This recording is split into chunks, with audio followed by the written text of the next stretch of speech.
बाइसरन valley, Pahalgam की खूबसूरती 22 अप्रैल 2025 को दहशत से भर गई।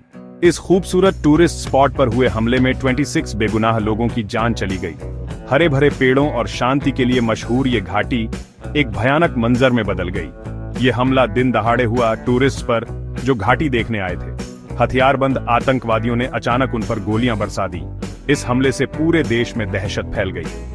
ये दिखाता है कि एक्सट्रीमिज्म के सामने बेगुनाह लोग कितने असुरक्षित हैं। शांत माहौल गोलियों की आवाज से दहल गया। टूरिस्ट्स जान बचाने के लिए भागे, इस कैओस में कहीं छिपने की कोशिश की। कभी शांति और खूबसूरती की निशानी रही ये घाटी बेगुनाह लोगों के खून से लाल हो गई।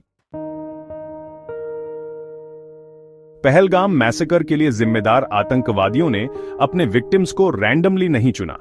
उनका मोटिव बहुत ही खौफनाक था, लोगों को उनके रिलीजन के आधार पर निशाना बनाना। आतंकवादियों ने अपने विक्टिम्स का फेथ टेस्ट लिया। टूरिस्ट को कलमा पढ़ने को कहा गया, जो इस्लाम में फेथ का फंडामेंटल डिक्लेरेशन है। जो लोग ऐसा नहीं कर पाए उन्हें गोली मार दी गई।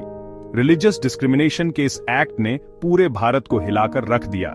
ये उन डिविजिव फोर्सेस की याद दिलाता है जो देश के सोशल फैब्रिक के लिए खतरा है। ये हमला सिर्फ बेगुनाह लोगों पर ही नहीं, बल्कि सेक्युलरिज्म और रिलीजियस हार्मनी के उन प्रिंसिपल्स पर भी हमला था जिन्हें इंडिया बहुत महत्व देता है। आतंकवादियों के इस काम की सभी ने निंदा की। पॉलिटिकल लीडर्स, रिलीजियस हेड्स और आम लोगों ने इसे बारबैरिक और कावर्डली बताया। रिलीजन के आधार पर बेगुनाह लोगों को निशाना बनाना हेट और इंटॉलरेंस का काम है, ऐसा सभी का मानना था। पहलगाम हमले के बाद इंडियन सिक्योरिटी फोर्सेस ने क्विकली एक्शन लिया। एरिया को कॉर्डन ऑफ कर दिया गया और दोषियों को पकड़ने के लिए बड़ा मैनहंट शुरू किया गया। इन्वेस्टिगेशन में लोकल टेररिस्ट्स आदिल हुसैन ठोकर और आसिफ शेख का हाथ होने का पता चला। दोनों लश्कर-ए-तैयबा के मेंबर्स थे, जो पाकिस्तान बेस्ड टेररिस्ट ऑर्गेनाइजेशन है। सिक्योरिटी फोर्सेस ने कई ऑपरेशंस चलाए दोषियों को सजा दिलाने के लिए। आतंकवाद के खिलाफ जीरो टॉलरेंस का मैसेज देने के लिए आइडेंटिफाइड टेररिस्ट के घरों को तोड़ दिया गया। गवर्नमेंट ने हमले के लिए जिम्मेदार टेरर नेटवर्क को खत्म करने और दोषियों को सजा दिलाने का वादा किया। इंटेलिजेंस एजेंसीज ने टेररिस्ट्स और उनके हैंडलर्स को ट्रैक करने के लिए कड़ी मेहनत की।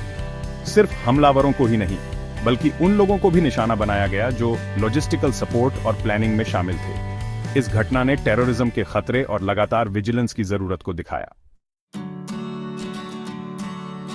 पहलगाम टेरर अटैक ने पूरे भारत को हिला दिया, जिससे देश भर में गुस्सा और गम फैल गया।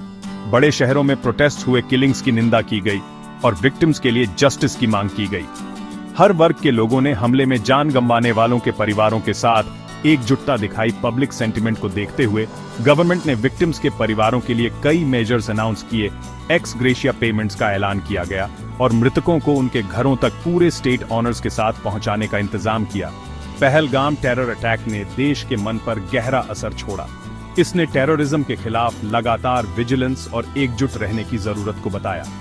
इस घटना ने कम्युनल हार्मनी को बढ़ावा देने और सेक्युलरिज्म और टॉलरेंस की वैल्यूज की रक्षा करने के महत्व को भी हाईलाइटेड किया।